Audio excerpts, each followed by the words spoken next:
musculatura é essa? Esquelética. Por quê? Quais são as justificativas? Núcleos periféricos. Qual é o perfil de corte que vocês estão vendo? Transversal. Então, eu não vejo extensão. Mas eu vejo esse diâmetro bem grande, né? Nenhuma outra fibra tem um diâmetro tão grande assim, igual no transversal, e vejo a presença dos núcleos em posição periférica, né? Na fibra. Então, não sei se vocês vão ver o nosso esquelético. Ora, esse é um corte sagital mediano dessa minha estrutura. Né? Tem no meio. Peguei as fibras em corte transversal. Né? Isso significa que as fibras estão passando assim, ó, na minha estrutura, né? Eu cortei no meio. O corte transversal é sinal que elas estão nessa disposição. Né? Vocês têm ideia do diagnóstico?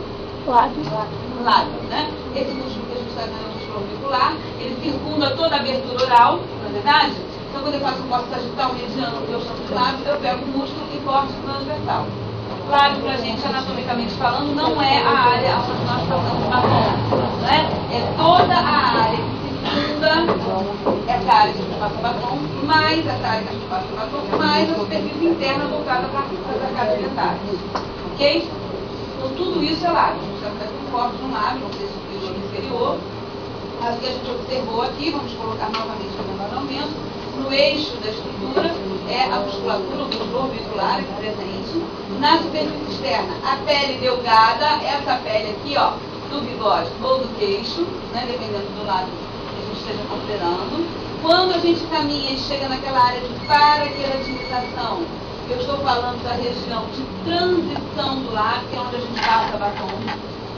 Essa região é paraqueratinizada, não tem queratina verdadeira, e tem as papilas conjuntivas bem altas e muito vascularizadas. Por isso que a gente vê como uma região mais rosada do que o restante da pele circundante. Por isso que essa região ressalta, né? Porque não tem a queratina verdadeira, então ela é um pouco translúcida, ela é opaca, e os vasinhos sanguíneos estão bem próximos da superfície periférica, as papilas conjuntivas estão bem altas.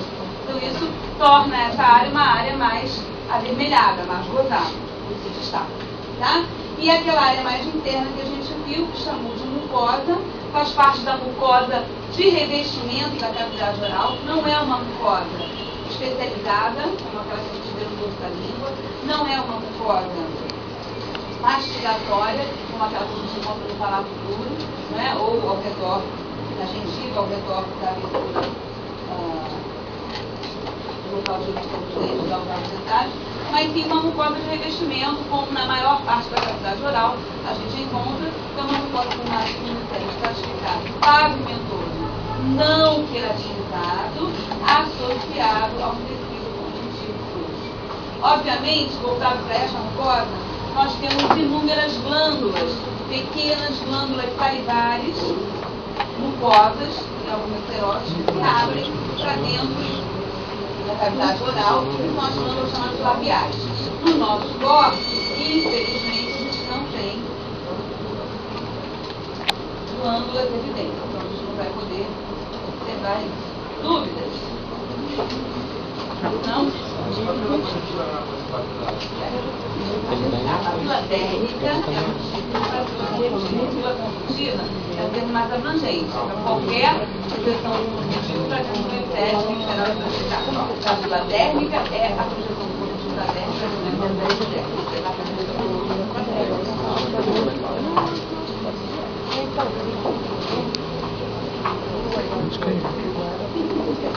Vamos para a nossa próxima lâmina, lâmina 25. 23 da capítulo. Essa era 25, né? 25 é que eu comecei. 23. Também um corte corado com hematoxilina e eosina. Eu estou no menor aumento, para vocês verem o tamanho. Ok?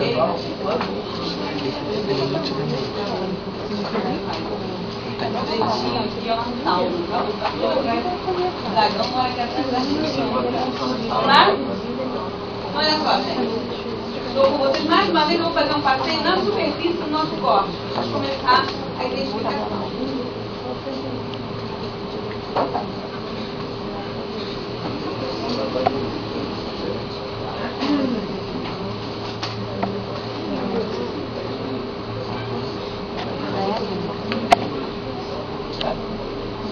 Agora eu vou passar por todo o corpo, vou para o outro lado da perfeito, né? Na realidade, eu publiquei uma análise aqui, ó, e agora vou para o outro lado. É igual? Não. Então, esse órgão já é um órgão que eu posso separar, né? E diagnosticar psicologicamente os dois perfeitos de forma diferenciada. Né? Qual seria a primeira diferença que você apontaria em relação a essa superfície e a essa?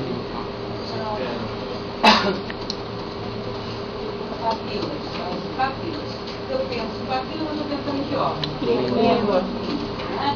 O meio diagnóstico está correto, é ter a superfície dorsal da língua, que é repleta de papilas linguais. Papila lingual nada mais é do que uma projeção da camada mucosa do órgão. Essa mucosa é uma mucosa especializada, né? Justamente porque tem papilas. Algumas com função mecânica, algumas com função gustativa. Okay? E a outra mucosa, a mucosa chamada central do órgão, é uma mucosa de revestimento especializada e não apresenta papilas. Ok? Vamos aumentar aqui um pouquinho para vocês me dizerem como é essa mucosa de revestimento que reduz.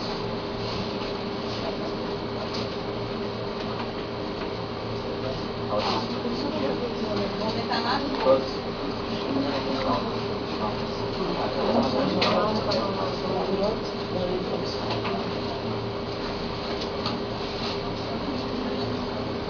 Me diz, estratificado. Pigmentoso, né? E ele normalmente é não queratinizado, mas aqui está meio esquisitinho e tem um jeitinho de paraqueratina. Não tem? Olha o núcleo aqui, está vendo o núcleo? Mas ele está com alguma acúmulo de queratina dentro do seu epitélio. Apesar de que, ó, tem célula pavimentosa aqui em cima também, tá vendo? Região mais superior.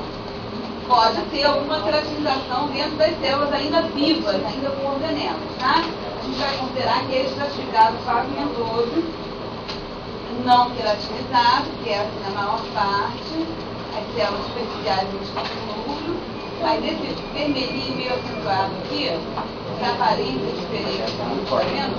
Pode indicar para a gente que algumas células estão com uma produção interna de queratina, apesar de elas estarem viáveis, né, com seus núcleos e sem queratina. Tá? Então, estratificado pavimentoso, não queratinizado. Agora, vamos colocar no menor aumento, vamos lá para cima, para a região dorsal. Qual é o epitélio dessa região dorsal, gente? É o mesmo. Ah, mas acontece que eu não consigo enxergar desse jeito. Por quê? Porque essa mucosa apresenta projeções. A projeção da mucosa conta com o epitélio de revestimento e com o eixo de tecido conjuntivo. Ok? O epitélio é essa parte aqui, o eixo conjuntivo e está aqui no meio da papila. Esse epitélio é estratificado para vocês podem notar. Não é estratificado? É. Vamos olhar aqui em cima, na pontinha da papila, né? Sujeição pavimentada ou não.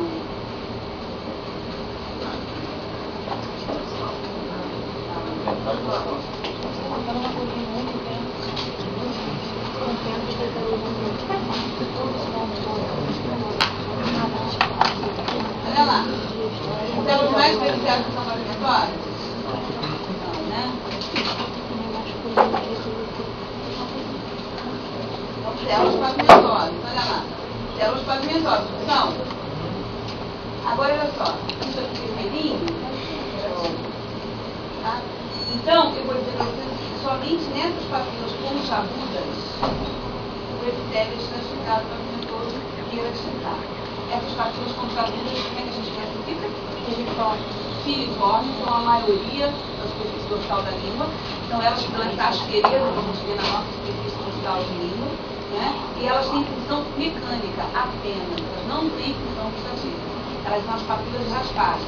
As papilas que garantem que mesmo nesse calor do Rio de Janeiro, a gente consiga tomar uma casquinha com a orelha do estômago sem sair deixando pingar pelo chão. Né? Elas funcionam como vasinhas que raspam o alimento.